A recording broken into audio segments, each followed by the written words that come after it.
were there when Elijah and Elisha were there. And Elijah took his cloak, touched the Jordan River, and crossed over on the other side. These prophets also had previously said to Elisha that the Lord was going to take Elijah away that day.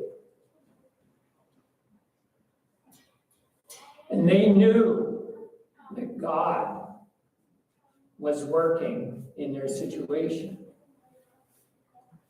But I can't help but believe that they were also there when they saw the chariots of fire that caught up Elijah in a whirlwind. They stood at a distance, but did they really believe what was happening? It was too much for them to comprehend with their own thinking. So to begin with, they were not even willing to follow Elijah and Elisha across the Jordan. They stood at a distance. Doing what? Watching. Nowhere do we read that they had asked Elijah or Elisha to go with them. Well, one could say that if they had, then they would have been told to go back. Just like Elijah told Elisha to stay.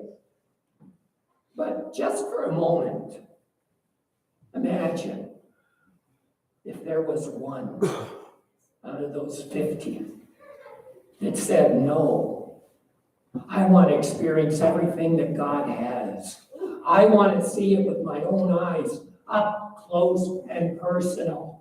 I don't want to be watching far away. I want to be part of it. Yes. Just one. Yes. But sadly, there wasn't. And I wonder if one had come up to Elijah and said, Elijah, I know the Lord's going to take you, but I want to be there. I want to experience it. I want to know what you know. And I want to experience God in that moment. What do you think Elijah would have said? No, stay.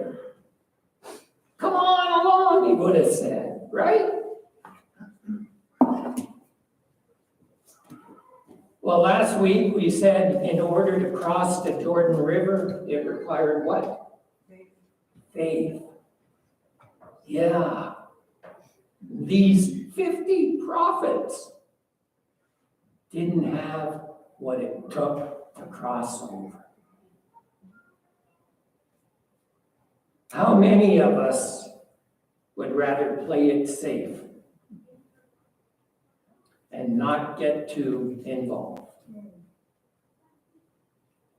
Why? Because getting involved requires time, energy, and even finances.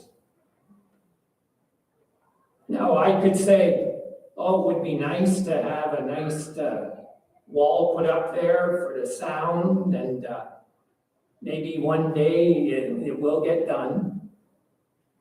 But it took people to get involved. Yes. It took people to use their blood, sweat, and tears. Amen. Literally. What? No tears? No tears of rejoicing? No. You didn't hear me last night. We didn't hear Michelle last night when we got home.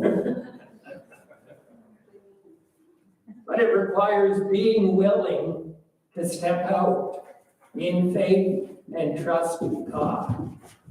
See, Michelle had to drop a plan, but then he had to put the faith in his ability that God had given him and trust that God would bring in everything that was required, the material, the workers. And what happened? You guys had a great time of fellowship, didn't you?